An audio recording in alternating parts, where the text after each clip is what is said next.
بسم اللہ الرحمن الرحیم۔ السلام علیکم ناظرین، آپ دیکھ رہے ہیں daily dose of current affairs. ناظرین، جیسا کہ آپ جانتے ہیں کہ مختلف ادوار میں وزیر اعظم، صدر اور مختلف سیکیورٹی اداروں پر قاتلانہ حملے ہو چکے ہیں، لیکن زیادہ تر خفیہ ادارے ایسے حملوں کو ناکام بنا دیتے ہیں۔ اس بار ایسا حملہ سامنے آیا ہے کہ بے انتہا سیکیورٹی کے باوجود ایک صدر کو ان کی رہائش گاہ پر مار دیا گیا۔ اس سے پہلے بھی ان پر قاتلانہ حملے ہو چکے ہیں لیکن ان کو ناکام بنا دیا گیا تھا، لیکن اس بار یہ حملہ بالکل کامیاب رہا۔ اس سے ثابت ہوتا ہے کہ حملہ کرنے والے بہت مہارت رکھتے تھے۔ اس ویلاگ میں ہم آپ کو یہ واضح کر کے بتائیں گے کہ وہ ملک کون سا ہے، وہ صدر کون تھا اور حملہ کرنے والے لوگ کون تھے، اس لیے اس ویلاگ کو آخر تک ضرور دیکھیں۔ جوونل موئز، جی ناظرین، یہ ہیٹی کے صدر ہیں جن کو 7 جولائی 2021 کو ان کی رہائش گاہ پر مار دیا گیا۔ ناظرین، جوونل موئز 26 جون 1968 میں ٹروڈو نارڈ ہیٹی میں پیدا ہوئے۔ یہ ایک انٹرپرینیور تھے اور انہوں نے کم پیسوں سے اپنا بزنس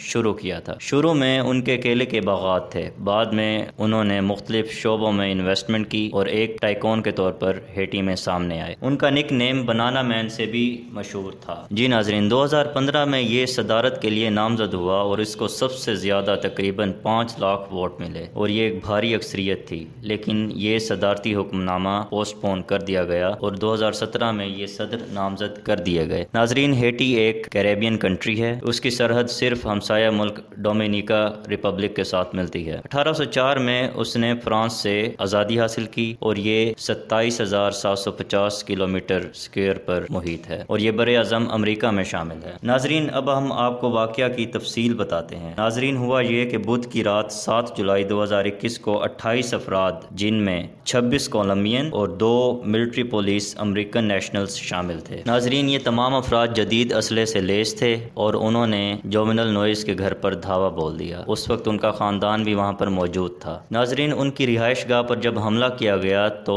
ان کو 12 گولیوں سے نشانہ بنایا گیا، جن میں ان کی ایک آنکھ اور ماتھا شدید زخمی ہو گیا۔ اس حملے کے بعد ایک سرچ آپریشن کیا گیا جس میں 20 حملہ آوروں کو گرفتار کر لیا گیا۔ ان میں سے 5 فرار ہو گئے اور 3 کو ہلاک کر دیا گیا۔ اس سب کے بعد ہیٹی کی صورتحال انتہائی کشیدہ ہے اور عوام میں شدید غم و غصہ پایا جاتا ہے۔ ہیٹی کی حکومت نے UN اور امریکہ سے اس صورتحال پر قابو پانے کے لیے امداد طلب کر لی ہے۔ ناظرین، جوونل موئز ایک 53 سالہ ہیٹی کی متنازع شخصیت تھی اور اکثر اپوزیشن اور سول سروسز کی شخصیات ان سے استعفے کا مطالبہ کرتی تھیں۔ ان حالات کو مد نظر رکھتے ہوئے موئز نے اپنے نیورو سرجن ایریل ہنری نامی شخص کو بطور وزیر اعظم اپنی وصیت میں نامزد کر دیا تھا۔ ہیٹی کے رہائشی اس بات کو ماننے سے انکار کر رہے ہیں کہ موئز قتل ہو چکا ہے۔ ان کا ماننا ہے کہ وہ ابھی بھی زندہ ہے، اس کو روپوش کرا دیا گیا ہے یا کڈنیپ کر لیا گیا ہے۔ ناظرین، ہیٹی کی موجودہ صورتحال کافی کشیدہ ہے اور ہیٹی کو معاشی طور پر بھی کئی آزمائشات کا سامنا ہے اور ابھی ایک اندازے کے مطابق یہ صورتحال مزید خراب ہوتی نظر آ رہی ہے۔ سیکیورٹی ایجنسیز اور حساس ادارے اس اٹیک کو لے کر مزید تحقیقات کر رہے ہیں۔ امید ہے